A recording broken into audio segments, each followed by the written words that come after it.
Welcome back to another episode of Ad Spend. Today I got Torii from DREAMLABS Agency talking about his media buying account structures. Obviously, there's multiple ways to run an account, and Torii has pretty much a strategy for every single way to do it. So we're about to get into that. And then we're going to talk a little bit about creative diversity, creative volume and output, and why that is so important post Andromeda update. So let's get into it.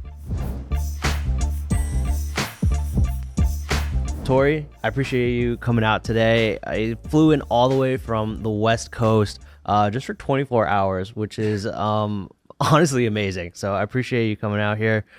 Torii's a founder of the DREAMLABS Agency, handling pretty much a ton of media buying spend across Meta and a couple other platforms. So Torii, I want to get right into it. I've mentioned this, but basically the preface around this podcast is to really get into the weeds of how you're actually managing accounts and allowing pretty much people out there to understand that, yeah, there is multiple ways to actually, buy media on Facebook, and there's no right or wrong way to do things, right?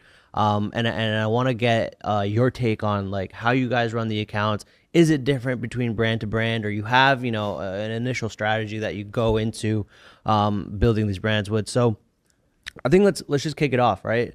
How are you running your accounts on Meta? Right? Yeah. What does it look like? Give us the whole, all the details. Yeah. Well, first off, appreciate you having me. Of course. I'm going to give you the answer that probably nobody wants is they all run different. Yeah.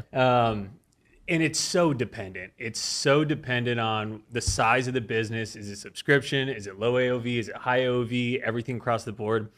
I used to be very set in my ways of, hey, it's 7-day click, 1-day view, highest volume. This is how we structure. This is how we run.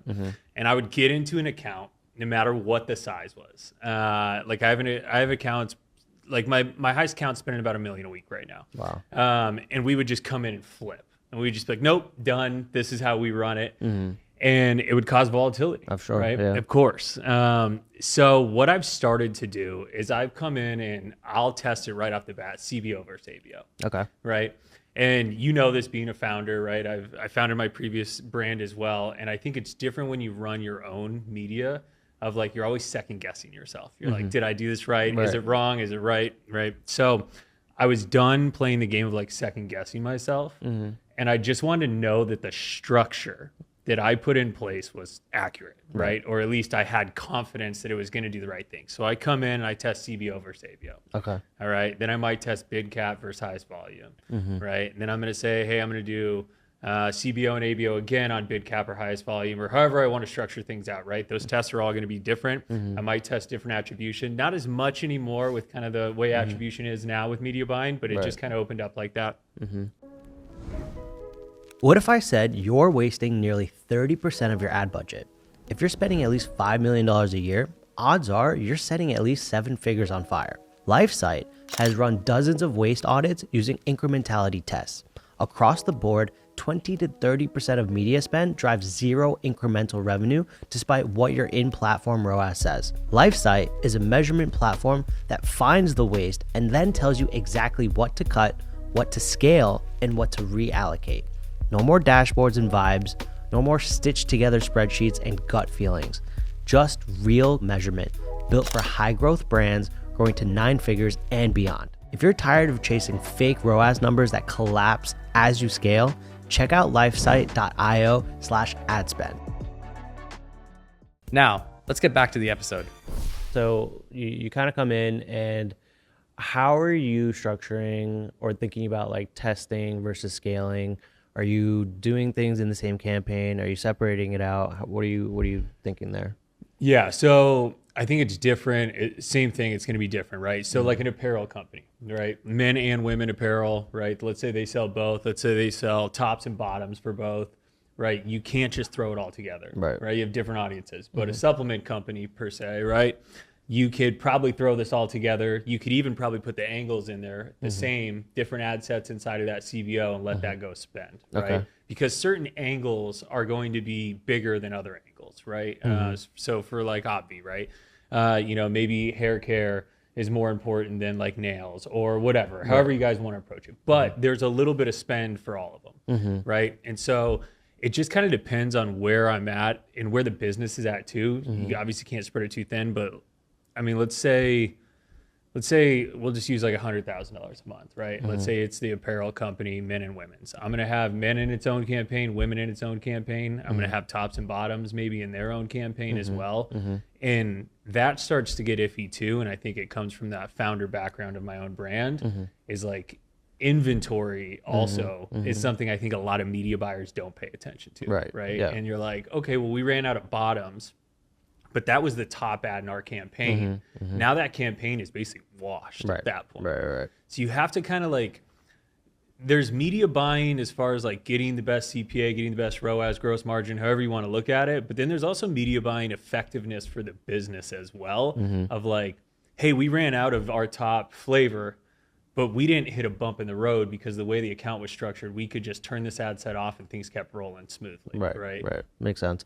So, okay. So essentially different campaign per category / product. And you will typically test between CBO and ABO, right? So Correct. let's continue using this example of men's clothing, men's tops, okay? Now, within men's tops, you have a campaign that's set up as a CBO. Within there, you're probably launching multiple ad sets to test different angles, right? Correct. How many ads per ad set? Attribution, you said, 7-day click, 1-day view, and then what are your audiences look like? Yeah, so inside that, multiple ad sets, different angles, right? Ad copy is going to align with those angles. 7-day click, 1-day view is my attribution window across the board. I know there's a lot of, hey, 1-day view, or I don't use engage view, which is counterintuitive to the point I'm going to make, to be honest. But I've always been a proponent of give more signal back to Meta, right? Unless you're at massive scale, give more signal to Meta. It's going to go there. The incrementality is different from a 7-day click and a 7-day click, 1-day view, but you know whether it's higher incrementality or lower incrementality based on kind of what you press. So, and then ads inside of it, I mean, I'll run 40 ads live in an ad set if the budget's there. Especially if I'm on bid cap. Like if I'm on bid cap, I'll have 40 live. Now, if it's live for 2-3 weeks, it doesn't have enough spend. Let's say I look at it and it's got $28 to spend and it's been live for 2 weeks. I'm just going to kill it and I'm going to upload new stuff into it, right? I'll graduate up from my creative testing campaign. Okay, got it. All right, so let's break this down, right? Because I think a lot of people are like, whoa, like 40 ads in a single ad set, right? Yep. Are those all typically net new creatives that you're launching? Yeah, so what I normally have is I'll have like a main scale campaign, right? Main scale per category like we talked about, but let's simplify. Let's go back down. Let's go to Obvi, right? We'll simplify it, say it's a singular product, maybe multiple flavors, multiple angles, but it's one single campaign. There's different angles. Let's say there's 3 angles inside of that CBO. I'm going to have a creative testing campaign. Inside of that creative testing campaign, I break it out by angle as well.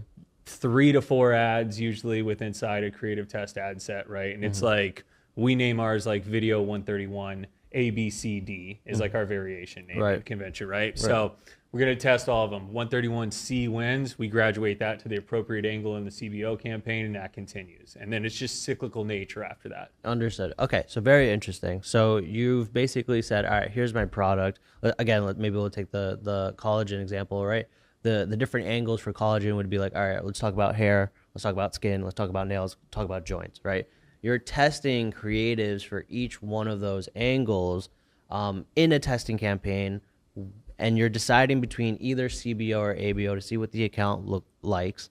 I would imagine you're going broad and probably what are your exclusions on there? Full exclusions. Yeah. Full exclusions across the board. All have specific campaigns for retention. All have specific retargeting campaigns, middle of funnel, bottom of funnel, stuff like that. But most of the companies we work with are net new customers is all they care about, right? So you're excluding customers and website visitors?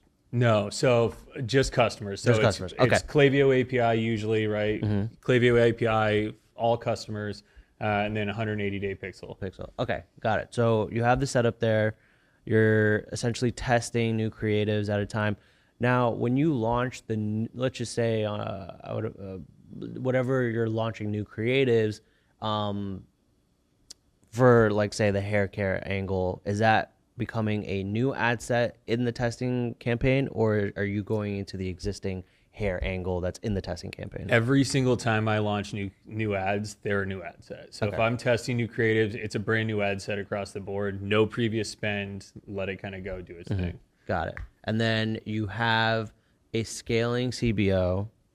That sounds like you do that across the board with the multiple angles, and then you take the winning ads from your creative testing from those specific angles and move them into the scaling. Correct. Ad set. Okay. Yeah, and that's all naming convention too, to like really break it down. It's like the naming convention of having your ad in there, and it's like video 131C, and then underscore, hair, underscore whatever, and then you break out the rest of your naming convention. But you know right there, hey, hair goes to hair. You make it very easy on yourself, and I think that's the only way to run it at like the top levels is you have to simplify things at the top levels because there's too much going on already. Right. And you'll have like paralysis by analysis if you just, naming convention sucks, everything's shit in the account. It's tough. Yeah, it's hard to look for stuff as well. Yeah.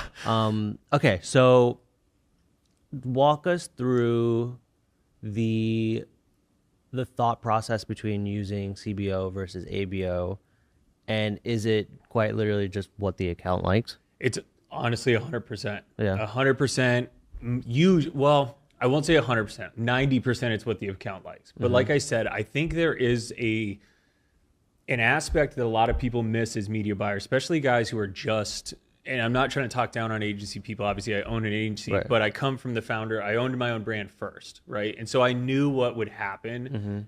Like if we ran out of inventory of our bestseller and we didn't have the ad account structured properly, it would kill us, right? You're like, okay, now the account's broken for 3 weeks. We're not profitable. I'm losing money, all this stuff.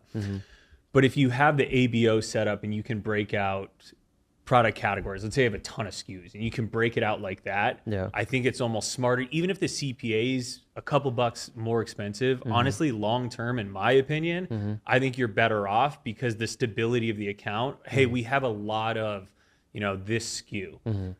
We're willing to go up $5 more in that CPA, so we're not holding cash, so we can just get it out, right? So we can get cash back into the business, right? There's other parts of the things of the like media buying that you can influence on the business, right? Where it's not just what's the best CPA in the account all the time. Right. Got it. Makes sense.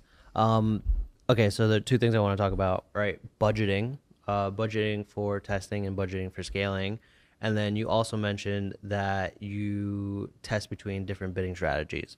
So walk us through the budget side and then walk us through the bidding strategies. Yeah, budget fluctuates to a degree. So if I have a creative test that's killing it, I'll leave that creative test running. And I know sometimes it's counterintuitive and people say don't do it. I've seen it work a lot of the times. I'll kill it once it stops working, even if it's in scale. But if it's winning, I'm not going to cut that. Right. And so sometimes those budgets in the creative test can get inflated. They might be $2,000-$3,000 a day if that one's cranking and it's still up in the graduation. Right. So let me clarify here, right? Because you either test in CBO or ABO. In the CBO, are you just increasing that budget for that test? And does that mean that you're launching new CBOs for different tests? Yeah, so if I have a CBO, if I'm testing CBO bid cap creative test, I do put a minimum spend behind everything. So I'll force a little bit of spend, even if it's $50, right? Just so I get something behind it so it can learn. Because if you're testing net new angles, it doesn't want to go to it. Right? Yeah. So I'll force it to that. But if I'm in there and it's killing it, I'm going to leave it on for the most part, right? And if another creative test doesn't want to win right now, then just keep uploading creative, in my opinion, right? Something has to beat that out at some point. You can just keep loading in. ABO, obviously, just increase the budget of the ad set. Okay, so once you find a winner in your CBO testing, right? Obviously, you're going to push up budgets if it can kind of maintain performance. Yep. You've probably found maybe one or two winners within a couple different ad sets within there. Now, you're moving that to scaling. How are you scaling the budget on the scale campaign? So main scale, obviously there's vertical, horizontal, right? Vertical scale, my budgets are usually pretty inflated anyways, to be honest. So like even if the ad account's spending let's say the main scale is spending $6,000 a day. The budget might be 12, right? But I'm keeping my cap pretty restricted. So let's say the cap's at $90. If I wanted to spend more, it doesn't mean I necessarily jump it to 100. Same thing. I'm just going to give it signal and say, here's $92. I want you to spend more, but it doesn't mean I need to make this massive jump, right? Okay. So for your scaling campaigns, are you mainly using caps there?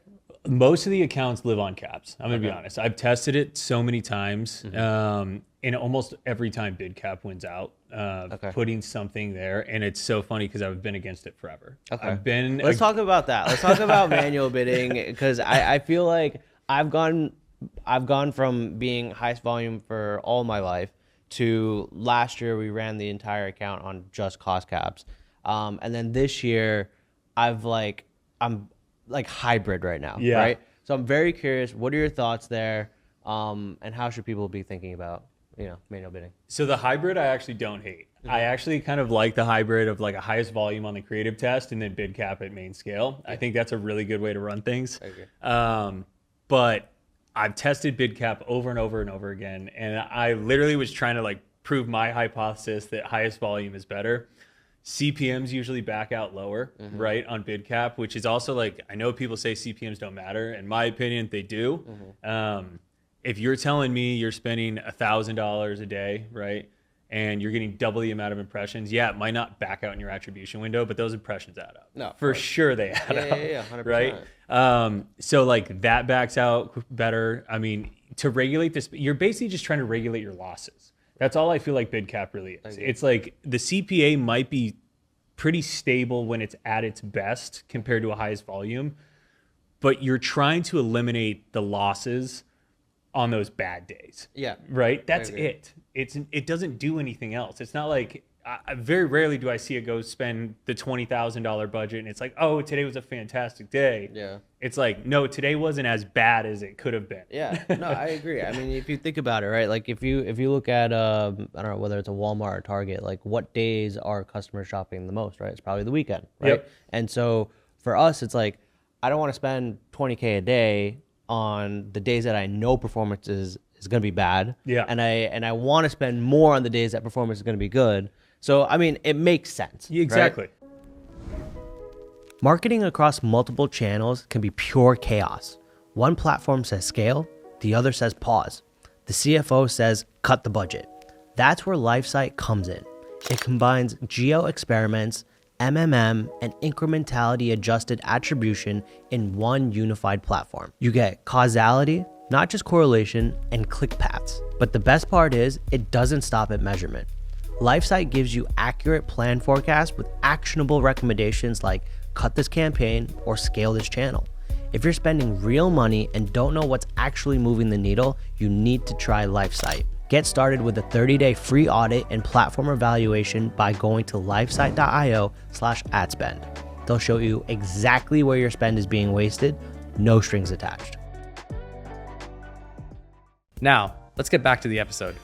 The main question I get from everybody is like, okay, well, you have a baseline, you set your bids, you have creatives going in. How do you scale budget? Like, how do you spend more when it comes to manual bids if you're just relying on the algorithm to spend when it can and not when it can't? Yeah, there's two ways, and it's going to be obviously increasing the bid and creative testing, right? Throwing more creative in, and there's going to be a limit. Like, there's going to be a limit where you, no matter how much creative you put in, you might get stuck, right? And you just plateau. That's when we go horizontal, right? Everyone's like, interest-based audience don't work. They still work. Now, do they work at this massive degree that broad is going to work, or ASC, whatever you want to call it now? Like, probably not. You know, free or broad, whatever you want to call it, is probably going to always be your top performer. But it doesn't mean you can't go out and target something like, you know, Obvi, we're Whole Foods market, right? Oh yeah, you know, a little more luxury, higher end, right? Care about your health, whatever. We're going to go after Whole Foods. If you can get $1,000 a day there, and that across 9 more audiences too, great. Now we have $10,000 more in the ad account, right? And with 3 ROAS, it backs out, right? Are you using the same creative? Or are you just duplicating those campaigns? Yep, just duplicating, changing audiences, right? Yeah. And if I get real big, like if I've had one where I've had 30, 40 audiences live, I'll start making sure I'm excluding the audiences from the other audiences. So Makes sense. you make sure you're not overlapping each other. So like Yeah. if you have Whole Foods in there and you have Sprouts in there, let's say, like for example, you want to make sure you don't have the overlap, but you still capture both, right? I'll start doing that. And so I'll name it ad set 17, ad set 18, and I'll make sure I always duplicate my latest because it has all the other exclusions. You just take that top one, exclude like out, grab a new it. one. I haven't heard that in a long time. Like scaling horizontally, duplicating, same winners, changing the audiences, because everyone's like go broad, right? Yeah. And especially like with ASC, it's like we'll use these interests or lookalikes as a suggestion, and then we'll figure it out from there, right? What are your thoughts there? I think it's just hard. I think it is super hard to like, and it all depends. You have to win at broad for sure. You have to win there. Yeah. But like, so our top account will probably do close to 600 million in just direct to consumer revenue this year. I'll tell you who it is offline. Yeah, please. But they'll do 600 million. And to get to that degree, to think about spending that much money on one audience broad is just like, it's impossible. And maybe not. Maybe it's not impossible. Maybe some people do it. But I'm telling you, at least from my experience, the easier way to do it is to get $2,000, $3,000, $5,000 audience winners here and there.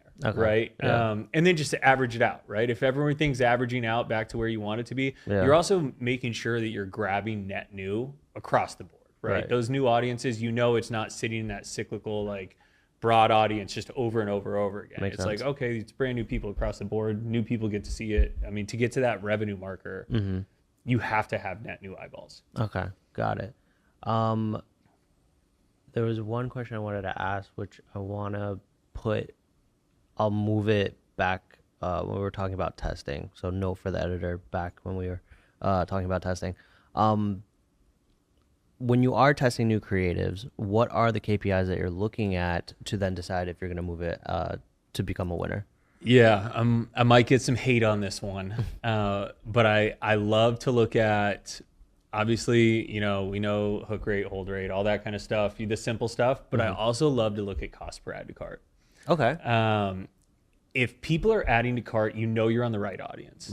Right. And depending on what type of product you have, AOV, we know that there's a conversion lag from that first touch point, right? How long is it? Some people know, some people don't know. And it's also going to be different as you scale, right? There's early adopters, and then there's middle adopters, right? And then you have your late adopters, right? Those conversion lags are probably going to be different for those cohorts. But if my cost per added cart is online with my best performers, I'm like, hey, this is probably a winner. And it doesn't mean that it needs to be your converting ad, right? It's getting people into the funnel, and it's getting them to take the desired action that you want to take place. And maybe it's that us versus them ad, or the review ad, social proof, whatever it is that ends up converting them. But this ad's getting the add to carts that I need. Yeah. No, I agree. I think a lot of media buyers don't talk about this enough, where it's like you're gonna have ads that win on a first click basis, and then you're gonna have ads that win on a last click basis, and you need both of those types of ads in the ad account. Otherwise, if you're just front loading last click, ads, you're gonna screw yourself because you're not filling up the funnel. Yeah, 100%. But I think that's the hardest part about Meta too. Is like that if you're in that, even like a 28 day, like we back it out all the way. I mean, we have a brand right now, and it says they're about a $350 to $400 AOV, and the average, we use post-purchase survey fairing. When did you first hear about us? Yeah. And 50% of it is 6 months plus. Wow. And so the attribution, it's a cowboy boot, working man's boot, stuff like that. So there's a lot of thought process that goes into it. And so it's like, there's no way to back that out into Meta and say, oh, you know what, that was the first click. So it's like, you got to be very careful. But I think like if you get those add to carts, you have a strong thing, and it's getting, the number one indicator of a good ad is spend. Yeah. Right. We know that. So it's like, I don't know. The algorithm knows better than us. Yeah. I'm just going to let it kind of do its thing for the most part, and just keep doing my thing on that steady process. No, I love that. So, all right, we got Tori's ad account structure. If you're thinking about changing it up and you want to test something similar, you have the blueprint here. I want to get into what actually matters, right? The creative, the messaging, the angles. How are you guys thinking about creative strategy in a world where this Andromeda update, they want volume, they want diversity? How are you thinking about it, and what can brands be doing to just do better? Yeah. So We have a fantastic creative team, so shout out to them. And I'm gonna be honest, I have no creative bone in my body. Yeah. I'm the same way. I'm a data guy, but I can analyze a creative. But if you were like, go edit this, I have no way to do it.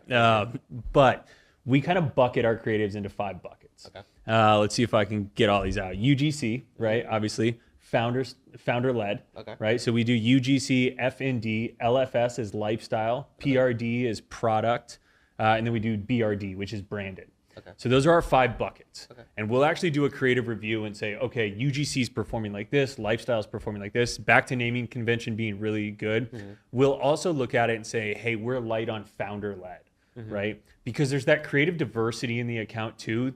We see the more diverse the account is, the better performance is overall. Same thing back to kind of like first click, last click basis, whatever. Sometimes it's just people need to see a bunch of different stuff, right? And so that's kind of how we do it. We'll bring it back and we'll have concepts from like, let's go back to like, concept 100, there's A, B, C, D. If it works, we might be at, Z by the end of it, and Z1, Z2, right? And keep going forever. So we'll continue to iterate. And I think that's one of the biggest things we see on a lot of ad accounts is people just do not iterate. Yeah. They're like, this is a winner, graduate, next batch in. Yeah. And it's like, go iterate off that ad. It's the easiest way. Go back to your designers and go make 10 more, change the background of the thing, change the headline of it, whatever you want to do. It's the easiest thing for your team. And it's probably the biggest impact because you could have 5 of the same ads with different backgrounds, all winning. Right. No, I love that. So in terms of, it sounded like a lot of like, you guys are video heavy.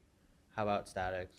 Video heavy on most accounts, UGC heavy on most accounts across the board. Statics are still there. Yeah. Statics are your one-day clicks, usually your last click converters, right? Us versus them ads, all that kind of stuff. Social proof ads, still the winners.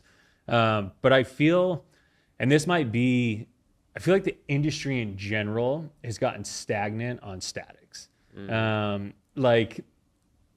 I think there's like the new ones that pop up occasionally, like the Post-it note stuff that got hot for a while and things like that. But it's usually like the same style stuff that's been working forever. Yeah. So it's just kind of like finding what works messaging wise there. But the videos is it's a lot of time, right? That's where you got to put a lot of emphasis. And that's usually what gets people in. Yeah.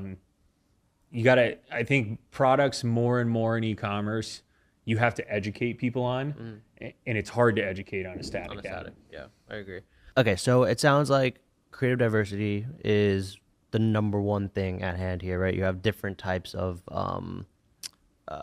videos, right? You obviously have like different formats.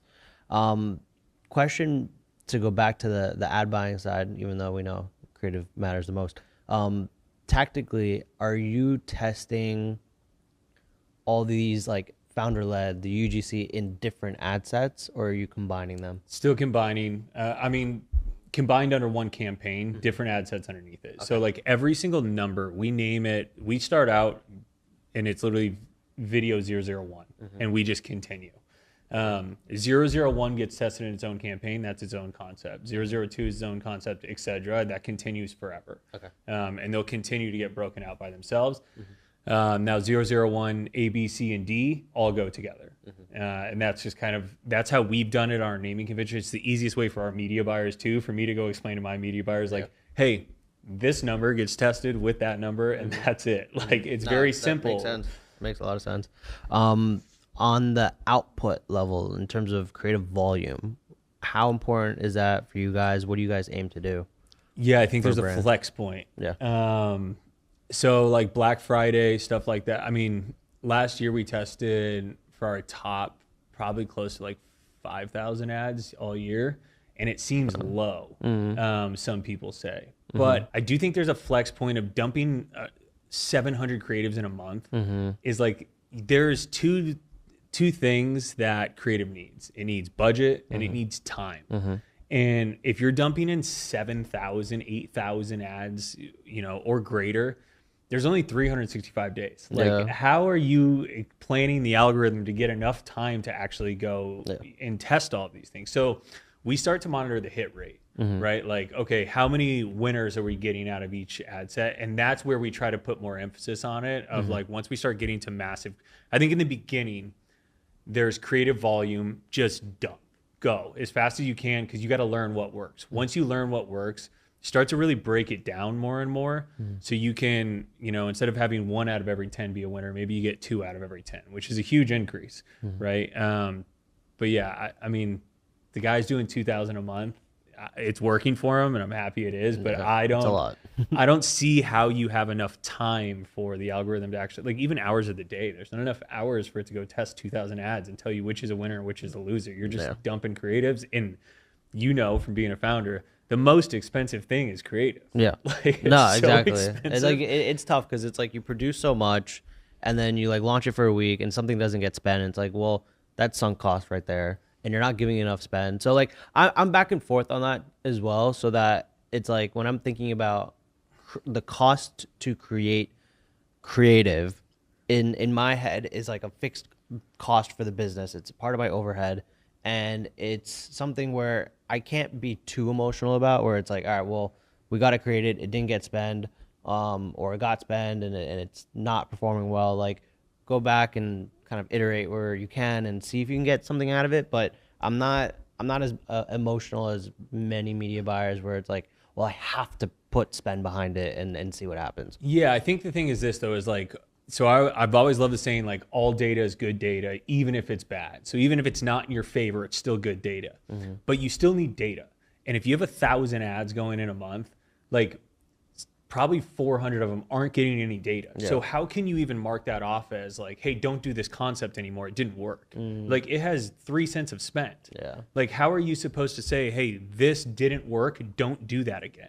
I'd rather test a little slower and be like, hey, this got spent. It didn't work. Don't do that concept anymore. Let's move forward. Instead of just continuing to dump and doing the same creatives over and over again that don't get spend, and you're just not going to know. Yeah, I agree. I mean, it's tough. It's tough to pull away spend from your top performers. Yeah. And so, especially if you're putting it into a CBO, those top performers have a ton of social proof. People are engaging with them. They're not going to engage with the new ads. There's nothing on there. So you kind of like, I get both sides where if we're testing in a CBO, I'll put them in spend so that it kind of just jumpstarts it a little bit. And I think that's valid, right?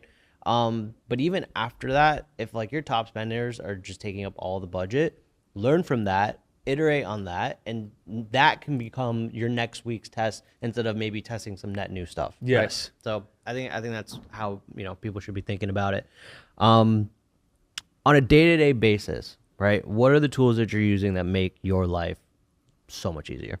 A new tool that I'm a spreadsheet heavy guy. Okay. I've always been a spreadsheet heavy guy. I've used like Supermetrics and all that kind of stuff, but I wanted something. Every client we have has different like KPI markers that they want and everything like that. Whatagraph is like a newer like tool that we just kind of onboarded, and it's the same thing. It's just an aggregate of all the data, but it's like everything pulls in from a naming convention, same thing, but it's like, it's so easy to just come in, refresh it, and it's there every day. It graphs it out for us, stuff like that. So those KPI metrics that our team can just go log into and say, where's everything at that day? Obviously, that one's super easy. I am a huge proponent of post-purchase survey. Okay. Like, I think it is the probably least utilized thing in media buying across the board. Of every single account I have, we put a post-purchase survey on and we back our ROAS out with it. We'll say, that post, first off, like the amount of people who answer that post-purchase survey is shocking. Like it's like 65% of people answer it. Wow. It's crazy. But it's like, if you come in and it's like, hey, 70% of orders said paid media was why they ended up doing it, right? Like Instagram ad, Facebook ad, whatever. You end up just taking that against the revenue, backing out 70%, right? And then saying, okay, what was our ROAS compared to what was our ROAS on Facebook, right? And then what's our delta, right? And then you kind of can have that. You'll end up finding out what your delta is across the board and being like, hey, it's usually a 30% delta between these two, either positive or negative, whatever you want.